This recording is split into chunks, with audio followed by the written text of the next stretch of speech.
1945. As Allied forces obliterate German cities, Nazi Party functionaries scramble for cover, carrying with them far more than their own worldly goods.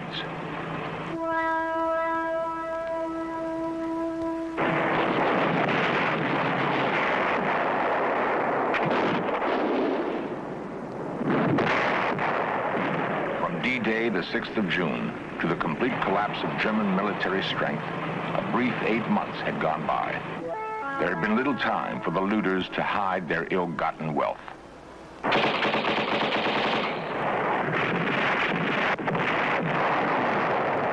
By war's end, hundreds of millions of dollars in jewels, gold, and artworks were being stuffed into strong boxes to be hidden in the most unlikely places.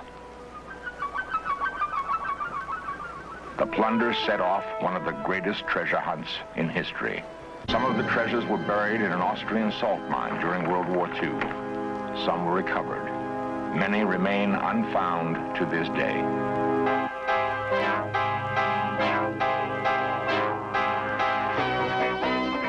This series presents information based in part on theory and conjecture. The producer's purpose is to suggest some possible explanations, but not necessarily the only ones, to the mysteries we will examine.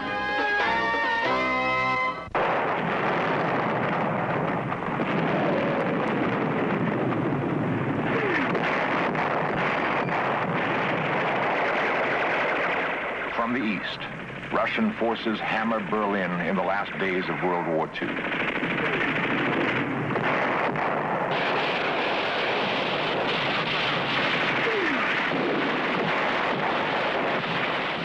In the spring of 1945, Adolf Hitler ordered the German army to defend Berlin to the death of the last man.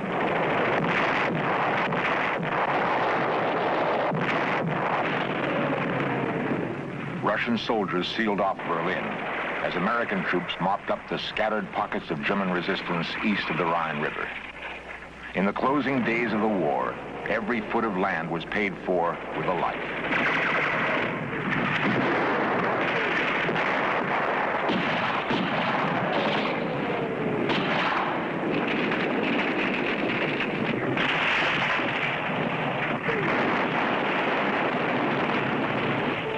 Once haughty German legions defended Hitler's capital city with companies made up of old men and young boys. Russian infantrymen poured into the marble halls of the capital and sounded the death knell of the so-called 1,000-year Reich.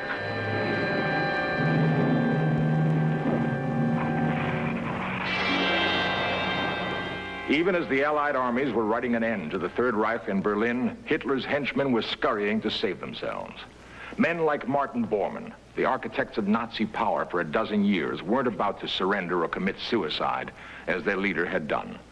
They had access to the plunder of Europe, gold bullion worth hundreds of millions of dollars, and priceless works of painting and sculpture. They snatched what they could and ran for their lives, some to be caught later, others never to be seen again. Their disappearance touched off the greatest manhunt in history and the greatest search for treasure.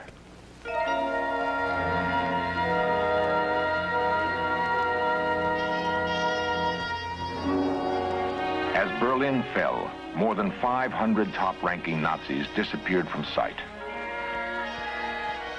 They took to the roads, wearing civilian clothes and using any means of transportation they could beg, borrow, or steal.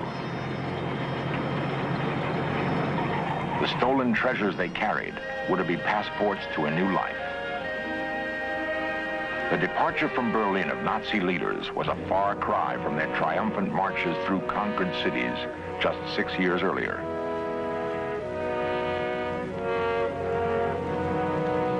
On a spring day in 1940, the streets of Paris played host to a strange caravan.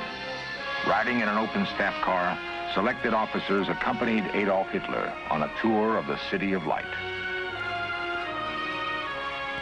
In less than 8 hours, Adolf Hitler would leave Paris, never to return. Himself a frustrated artist, he would order his troops to confiscate the great art treasures of private and public collections and bring them back to the Third Reich.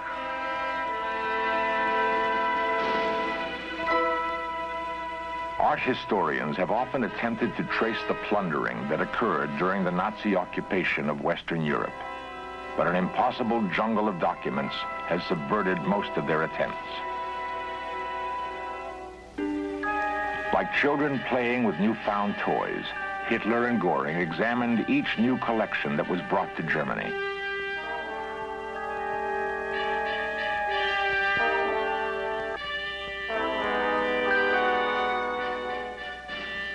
Countless hundreds of millions of dollars in paintings and sculpture adorned the walls of the Nazi Museum in Munich.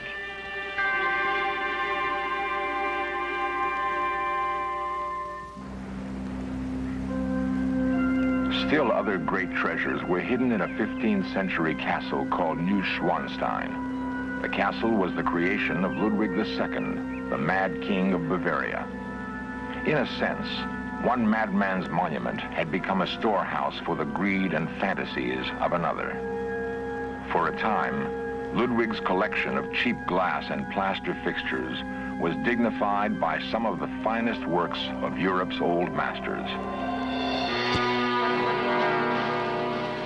As World War II ended, American GIs were sent to the castle to recover its treasures.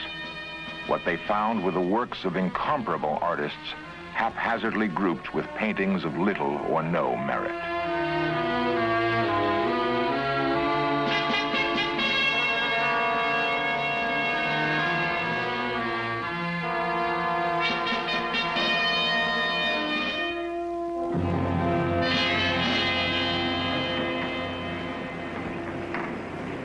A salt mine had been the Nazi treasure repository.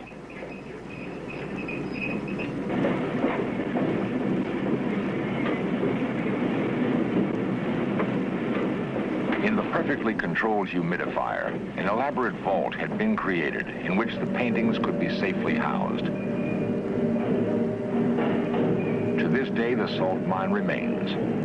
It is possible to enter each of the wood-clad rooms and conjure up images of rack upon rack filled with priceless art.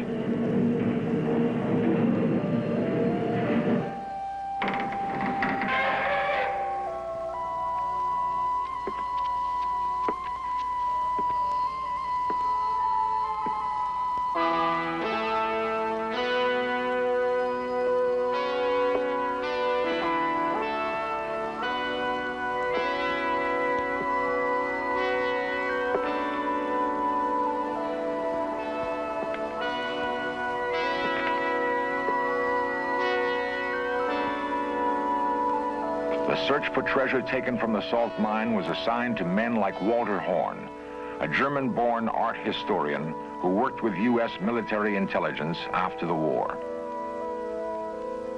I was assigned to an intelligence unit which was in charge of the recovery of treasures, art treasures that had been displaced or stolen.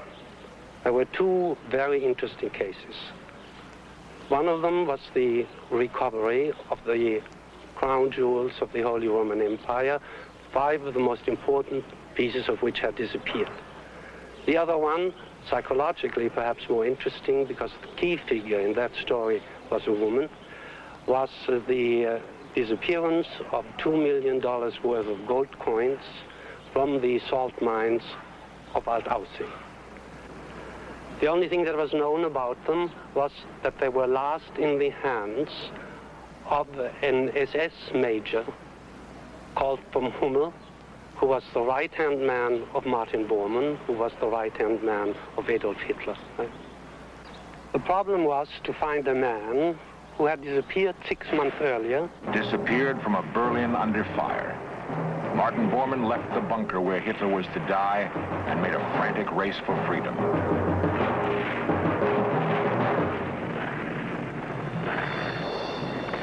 Years later, his chauffeur retraced the escape route used by Bormann and his men. As Russian tanks bombarded the area around the Reichstag, they made their way across the Spree River. In the very center of the city, they took refuge in an underground train station. In the subway tunnel, wearing civilian clothes, they mingled with frightened Berliners, praying that their meager concrete roof would stand up under the bombardment. Once they reached the western edge of the city, they took temporary refuge in a broken ruin, hoping to last out the day. I went onto using the normal methods of searching for a man by trying to meet the people who saw him last and see whether his tracks disappeared or did not disappear. They disappeared. Apparently, the escapees weathered that night in an abandoned building, and the next day set out on a prearranged escape route south. Bormann's face was well known to almost every German. In the chaos surrounding war's end, however, he slipped out of Berlin and made his way to the Alps. After about 2 weeks in the Austrian mountains, including a search in the Alpine huts and a search in sawmills all the way down from the high Alps to the valley of Salzburg, I had come to the conclusion that he was lost. Were it not for the dedication of the hunter, the treasure might have been forever lost. That I had no other choice now than to approach Mrs. von Hummel. At the end of a conversation, rather than interrogation of about 45 minutes, she admitted that she knew where he was and declared her willingness to go and see him and to inquire about the whereabouts of the coins. I left her alone for 3 days, saw her again, and she declared, "Lieutenant Horn, I'm happy to report that the coins are in the hands of the Prince Archbishop of Salzburg." I said, "This is fine, Mrs. von Hummel, my mission is accomplished." Other pieces of treasure, however, were not found, and years later would become the subject of life and death struggles.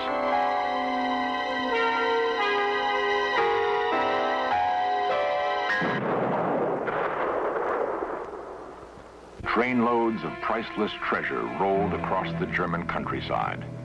Hitler's officers made sure the plunder of Europe was complete. It included the most precious thing of all, humanity. Hundreds of thousands of Jews would be herded aboard Hitler's trains.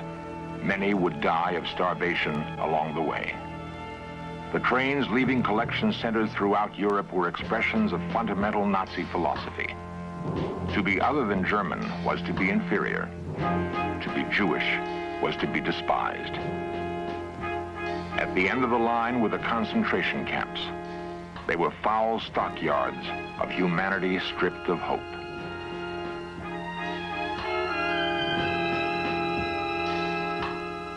With the Jews, Hitler found the scapegoat he needed to explain Germany's failures between the wars. The Nazis were stealing lives now, and they weren't above making a profit at it. Grisly crimes were committed by the Nazis in their dozen-year reign of terror in Europe. Worst of these were the assaults on human dignity, typified by the robbing of gold from the mouths of murdered Jews. Another atrocity was the collection of huge sums in gold and diamonds from concentration camp inmates who thought they could buy back their lives. They couldn't, but they made their killers rich trying. The horror of it struck home when the Allies took over the camps. They entered as liberators, but there were no cheering crowds. They beheld instead a tragic spectacle. Combat hadn't prepared them for this. The ovens, Hitler's final solution. Human bones piled everywhere. Clearly, the horrors invented by the Nazis were beyond comprehension, beyond words. Treasure could be recovered, but lives could not. The task would be enormous. Perhaps it would never be completed.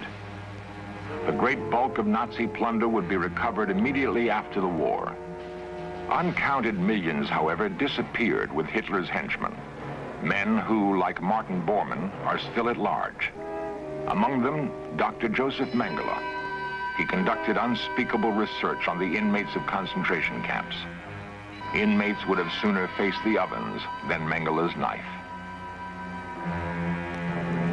At Nuremberg, the Allies tried top Nazi leaders captured at war's end. But the colonels and majors of the Third Reich carried their treasures with them into peacetime Europe. Austria's Lake Toplitze, Gold bars and hundreds of thousands of counterfeit English pounds were recovered from the lake in 1957. What better place for hiding treasure quickly than a deep alpine lake? How much remains to be discovered? 2 men have disappeared trying to answer that question.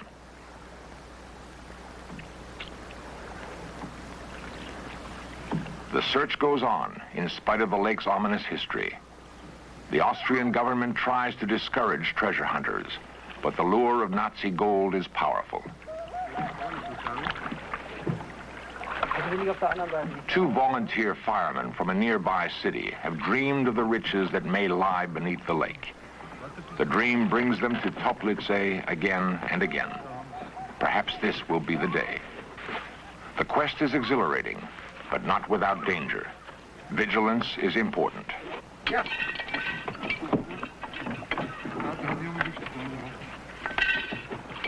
Treasure hunters are optimists, and it is a fine day for a dive.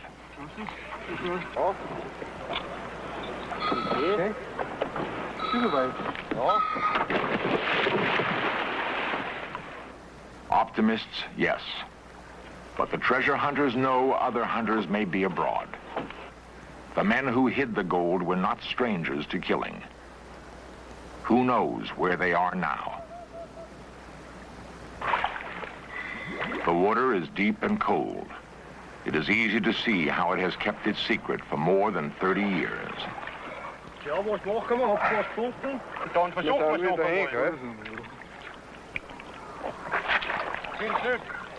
The divers are spurred by the knowledge that the quest paid off once.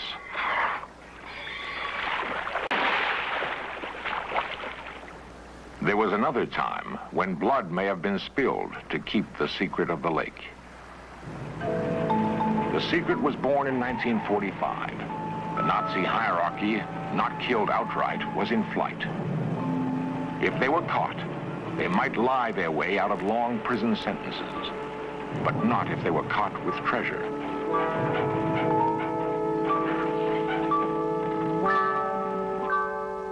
Fortunes must have been hidden in haste. Lakes along the escape route beckoned. Almost 20 years later, some of the treasure has already been found. Perhaps someone was there to make sure no more would be.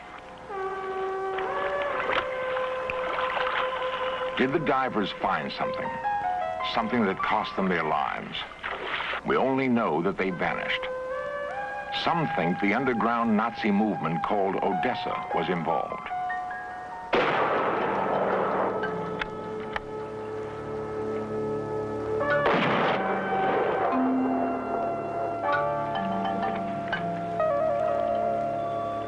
It is 1976. No one will vanish on this dive.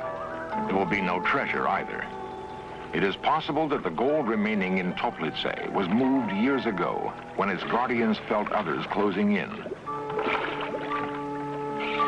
There are many other lakes and many secret bank accounts. Serious investigators don't dismiss the notion that there are still men in hiding who would see Hitler's nightmare world reborn. Great treasure would have to be close at hand to once again unleash the dogs of war.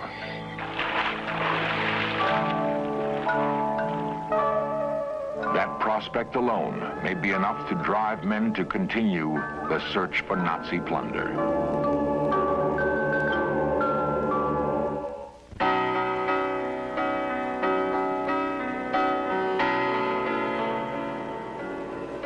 Florence, the capital of Renaissance culture, is the center for the continuing search for the plundered art treasures of Europe. Rodolfo Siviero is the most active of the art detectives. Questi sono tutti documenti tedeschi. He stayed on the trail of Nazi art thieves long after others had given up. Per portar via le opere d'arte. Siviero has searched thousands of German documents for clues. With them, he has recovered dozens of stolen masterpieces.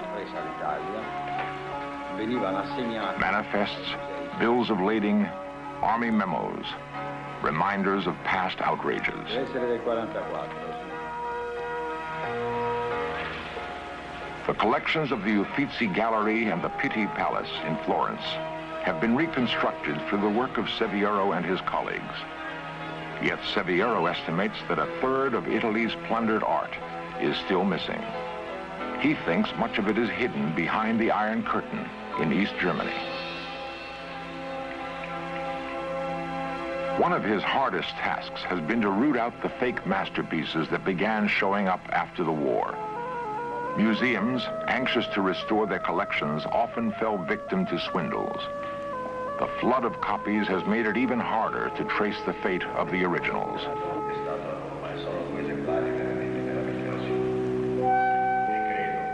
Seviero remains dedicated to restoring his nation's art heritage, no matter how difficult the task.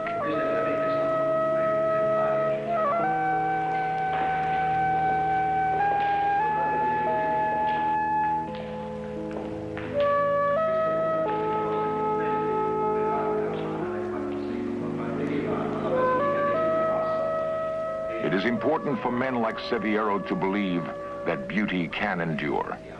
It must endure if man is to banish the ugliness of war. Perhaps, if beauty endures, the flaming destruction of the past can finally be cast aside.